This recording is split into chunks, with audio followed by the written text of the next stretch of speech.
Shrinate mafia की कहानी। नेपाल के तराई इलाके का एक साधारण लड़का श्रीनेत गरीबी और तंगहाली में बड़ा हुआ। उसके पिता मजदूरी करते थे और मां घरों में बर्तन मांजती थी।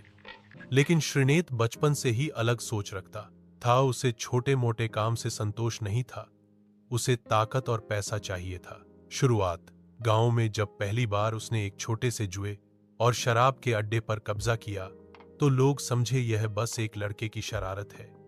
लेकिन धीरे धीरे उसने समझ लिया कि डर और चालाकी ही असली हथियार हैं। पहला कदम, उसने अपने जैसे बेरोजगार और दबे कुचले युवकों को इकट्ठा किया। भाइयों का गैंग नाम से उसकी टोली बनी। पहले उन्होंने स्मगलिंग शुरू की। नेपाल भारत सीमा से शराब, लकड़ी और सोना। उभरता माफिया। हर डील में श्रीनेत ने चालाक दिमाग से पुलिस और अफसरों को भी अपने पाले में कर लिया। पैसे, शराब और कभी कभी धमकी, सब चलता था। धीरे धीरे वह श्रीनेत भाई कहलाने लगा। खूनी रास्ता, लेकिन माफिया की दुनिया में दोस्त कम, दुश्मन ज्यादा होते हैं। एक बार दुश्मन गैंग ने उस पर हमला किया।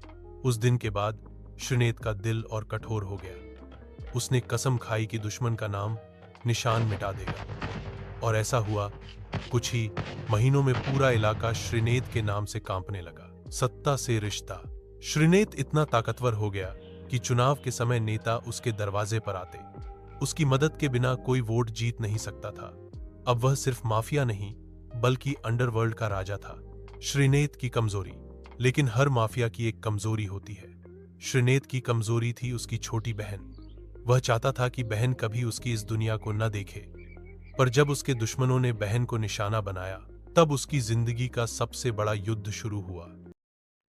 श्रीनेत माफिया अपने सभी दुश्मनों को एक रात में ही खत्म कर दिया। अभी कहानी खत्म नहीं हुई है। इसके दूसरे पार्ट के लिए लाइक और सब्सक्राइब कीजिए।